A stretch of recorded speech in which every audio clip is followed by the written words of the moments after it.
Hello बच्चों, कैसे हो आप सभी। आज हम पढ़ेंगे linear equation in two variables के solving the simultaneous linear equation. दो मेथड होते हैं लीनियर इक्वेशन को सॉल्व करने के। पहला मेथड होता है ग्राफिकली मेथड, दूसरा मेथड होता है एल्जेब्रिकली मेथड। ग्राफिकली मेथड में तीन कंडीशंस होती हैं। जैसे लेट सपोज मान के चलें आपको लीनियर इक्वेशन टू वेरिएबल की ग्राफिकली फॉर्म में पहला मेथड होता है ग्राफिकल मेथड। इस मेथड के बारे में समझते हैं, क्या मतलब है ग्राफिकल मेथड का। इसमें तीन कंडीशंस होती हैं।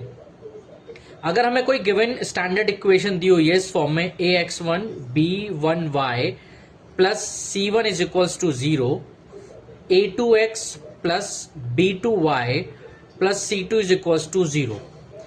इन दो इक्वेशंस के बिहाफ पर पहला केस इसमें बनता है कि अगर दो लाइंस इंटरसेक्ट करती हैं किसी भी एक सिंगल पॉइंट पर, यानी एक कॉमन पॉइंट पर इंटरसेक्ट करेंगी, तो उस पर जो सॉल्यूशन बनेंगे वो कौन से सॉल्यूशन बनेंगे उसके बारे में जानते हैं। इसका मतलब हुआ कि जैसे लेट सपोज मान लो एक ग्राफ ऐसे बनाया, दो सॉल्यूशन हमारे बने, this is x axis and this is y axis.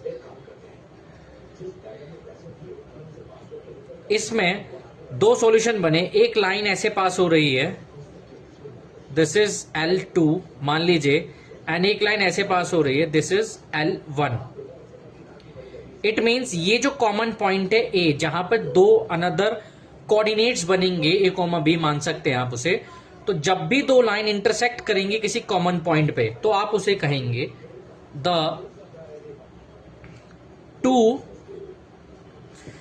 the two lines intersect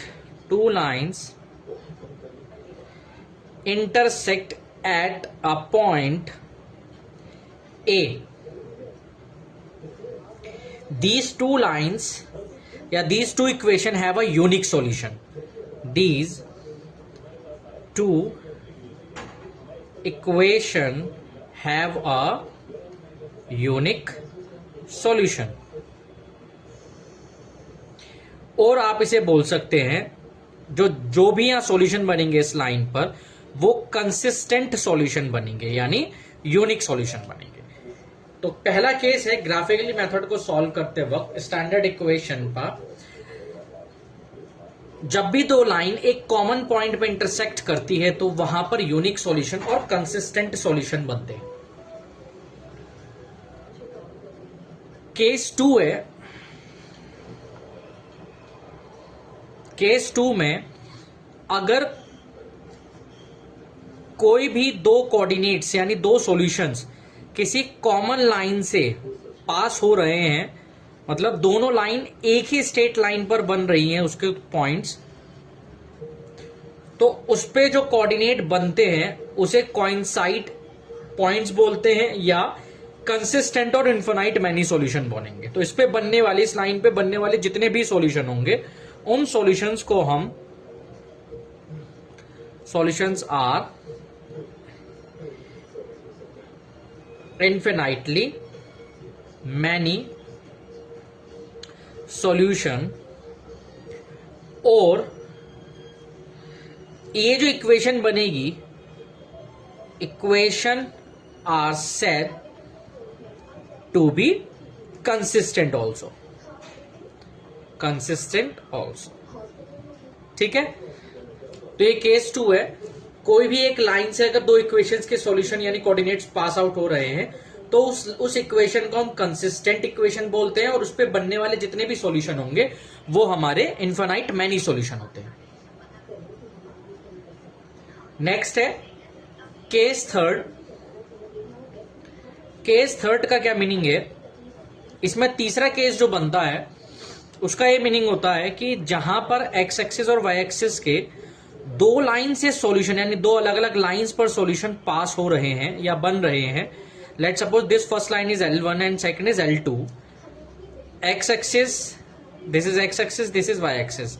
इस पर दो सॉल्यूशन यानी दो अलग अलग लाइन पर बन रहे हैं, तो उस लाइन को जो दो लाइंस बनेंगी वो दो पैरेलल लाइंस बनेंगी। Two lines